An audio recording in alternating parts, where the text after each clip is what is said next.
Friends எல்லாருக்கும் வணக்கம். மெட்டிஸ் நெஸ்ட்ல இன்னைக்கு ஃப்ரெஷ் ஃப்ளவர்ஸ் வச்சு எப்படி ஆக்சிடைஸ்டு ரிங்கு மாதிரி ஸ்பெஷல் அக்கேஷன்ஸ் ஃபங்க்ஷன்ஸ்க்கு அப்புறம் ட்ரெஸ்ஸுக்கு மேட்சாக இருக்கிற மாதிரியான ரிங்கு ஈஸியாக கம்மியான செலவில் எப்படி பண்ணுறது அப்படின்றத பார்க்கலாம். இந்த ஸ்பெஷலான ரிங்கு செய்யறதுக்கு என்னென்ன தேவை அப்படின்றத நான் முன்னாடியே சொல்லிடுறேன். இது மாதிரி சின்ன நந்தியாவட்டப்பூ எடுத்துக்கலாம். நந்தியாவட்டப்பூ அப்படின்றதுனால 2 நாள் ஆனால் கூட இது வாடாமல் அப்படியே இருக்கும். அதுக்கப்புறமா ரிங்கு சைஸ் வரைகிறதுக்காக இது மாதிரி ரவுண்ட் ஷேப்பு, அதுக்கப்புறம் இது மாதிரி ஷார்ப்பான ஒரு பொருள் எடுத்துக்கலாம். அடுத்ததாக இந்த சைஸில் பால்ஸ் வச்ச மாதிரியான செயின், அதுக்கப்புறம் ஒயிட் கலரில் சின்ன ஸ்டோன் வச்ச செயின், அதுக்கப்புறம் இந்த மாதிரி ரிங் பேஸ் எடுத்துக்கலாம்.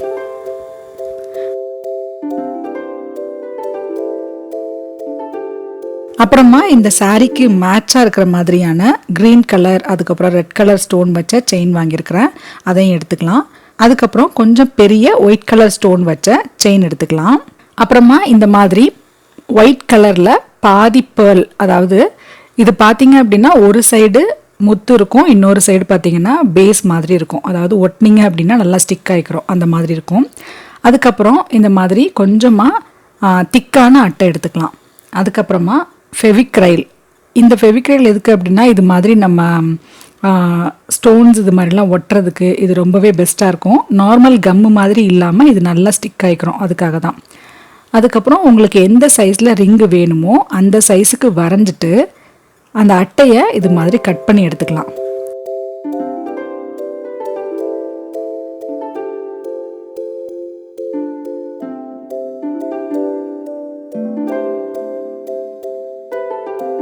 அதுக்கப்புறமா நடுவில் நம்ம ஒயிட் கலர் பேர்ல் தான் வைக்க போகிறோம். அதனால அந்த பேர்லை வச்சு அதே அளவுக்கு ரவுண்ட் ஷேப்பில் ட்ராயிங் வரைஞ்சிட்டு நான் இப்போ வீடியோவில் காமிச்சிருக்கிற மாதிரி நடுவில் இருக்கக்கூடிய அந்த ரவுண்டை கட் பண்ணிக்கலாம்.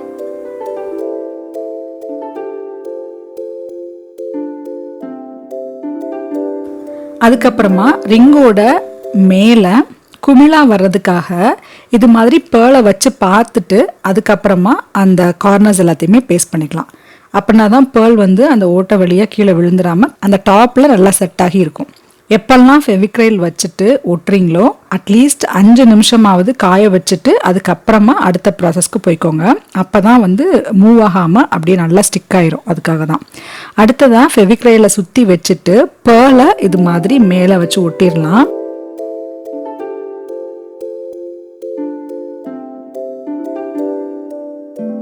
அதுக்கப்புறமா பேர்ல் மேலே படாமல் அட்டையில் ஃபெவிக்ரைலில் சுற்றி வச்சுட்டு பால்ஸ் இருக்க செயின் இருக்கு இல்லையா, அதை அளவாக கட் பண்ணி எடுத்துட்டு இது மாதிரி ஒட்டிக்கலாம்.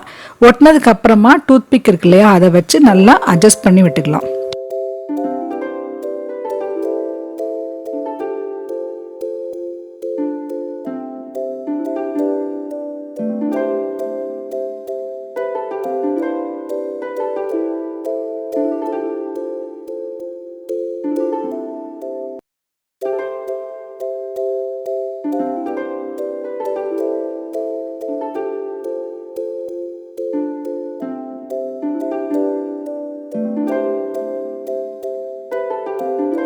நெக்ஸ்ட் ரவுண்டுக்காக சின்ன ஒயிட் ஸ்டோன் வச்ச செயின் ஒட்டிக்கலாம்.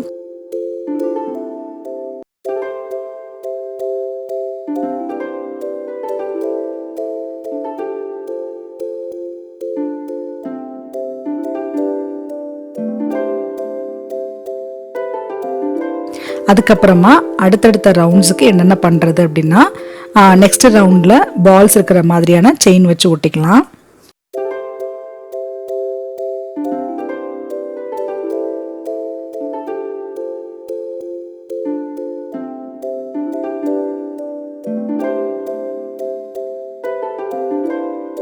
அடுத்ததா கிரீன் கலர் ஸ்டோன் வச்ச செயின் ஒட்டிக்கலாம்.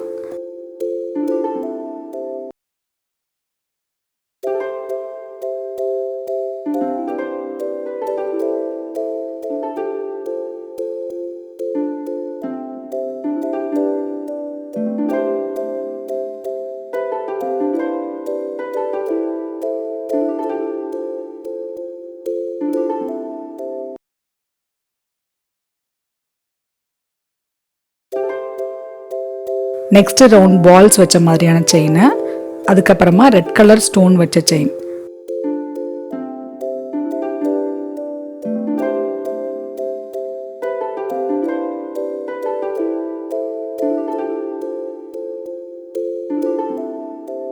அதுக்கப்புறமா பெரிய ஒயிட் கலர் ஸ்டோன் வச்ச செயின் ஒட்டிக்கலாம். ஸோ இதோட நான் வந்து ஸ்டாப் பண்ணிக்கிறேன்.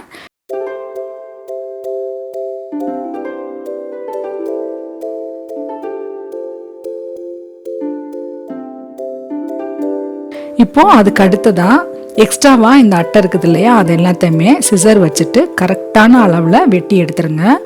அதுக்கப்புறம் இது கொஞ்சம் காயட்டும். அடுத்தது ஏற்கனவே இப்போ ஸ்டோன்ஸ் இருக்கிற மாதிரியான ரவுண்ட் இருக்கு இல்லையா, அதை விட கொஞ்சம் பெருசாக இருக்கிற மாதிரி அட்டையை கட் பண்ணி எடுத்துக்கலாம். அந்த ரவுண்டில் கொஞ்சம் கொஞ்சம் ஃபெவிக்ரைல வச்சு நந்தியாவட்டம் பூவை ரவுண்டாக ஒட்டிக்கணும். இது மட்டும் கொஞ்சம் கரெக்டாக ரவுண்ட் ஷேப்பில் ஒட்டிக்கோங்க.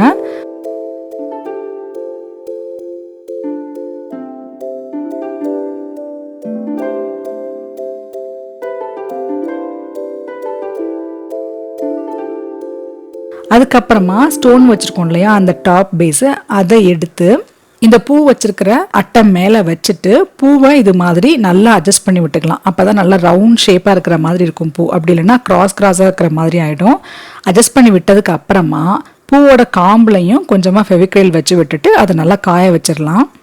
அடுத்தது ஸ்டோன் வச்சுருக்கோம் இல்லையா, அந்த அட்டையோட அடிப்பகுதியில் ஃபெவிக்ரைல வச்சுட்டு பூ வச்சுருக்கோம் இல்லையா, அது மேலே அந்த ஸ்டோன் வச்சுருக்கக்கூடிய ஷேப்பை ஒட்டிடலாம். இப்போ பார்த்தீங்கன்னா ரிங்கோட 90% டிசைன் முடிஞ்சிருச்சு. அதுக்கப்புறமா நான் வீடியோவில் காமிச்சிக்கிற மாதிரி ரவுண்ட் ஷேப்பை வெட்டி எடுத்துக்கோங்க.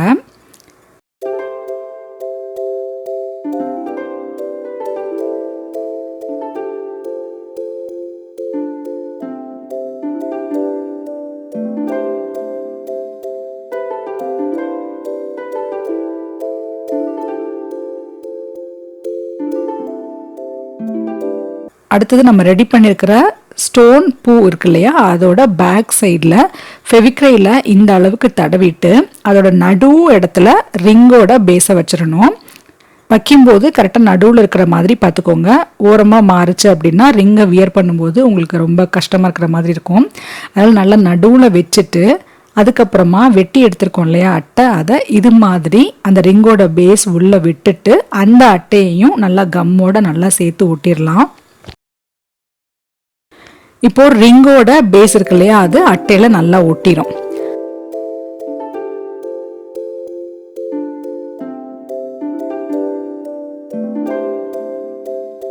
கொஞ்சம் காய வச்சதுக்கு அப்புறமா இந்த ரிங்கை நீங்கள் யூஸ் பண்ணிக்கலாம்.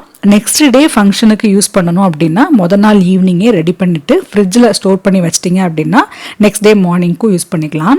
உங்கள் ட்ரெஸ்ஸுக்கு என்ன கலரில் ஸ்டோன்ஸ் வேணுமோ அது மாதிரி நீங்கள் செலக்ட் பண்ணிவிட்டு இதே மாதிரி நீங்கள் உங்களுக்கு ஏற்ற மாதிரியான டிசைன்ஸில் நீங்களே ஈஸியாக ரெடி பண்ணிடலாம். அதுக்கப்புறம் இன்கேஸ் வந்து ஃப்ரெண்ட்ஸு அப்புறம் ஃபேமிலி இவங்கெல்லாம் செட் சாரி எடுத்து கட்டுறீங்க, செட் சுடிதார் எடுத்து போடுறீங்க அப்படின்னா அந்த கேசஸ்லையுமே இது மாதிரி எல்லாரும் ஒரே மாதிரி ரிங் வியர் பண்ணீங்க அப்படின்னா பார்க்குறதுக்கு ரொம்பவே அழகாக இருக்கும். இதோட அடக்க விலை என்ன அப்படின்னு சொல்லிட்டு டிஸ்கிரிப்ஷன் பாக்ஸில் போட்டிருக்கேன், அதையும் பாருங்கள். இதே மாதிரி நீங்களும் ட்ரை பண்ணி பார்த்துட்டு உங்களோட வேல்யூபிள் கமெண்ட்ஸை எனக்கு சென்ட் பண்ணுங்கள். இந்த வீடியோ உங்களுக்கு பிடிச்சிருந்துச்சு அப்படின்னா லைக் பண்ணுங்கள், ஷேர் பண்ணுங்கள். அப்படியே மறக்காமல் மெட்டிஸ் நெஸ்ட்டை சப்ஸ்கிரைப் பண்ணிக்கோங்க. இதே மாதிரி இன்னொரு இன்ட்ரெஸ்டிங்கான வீடியோவில் நெக்ஸ்ட் உங்களை நான் மீட் பண்ணுறேன். பை.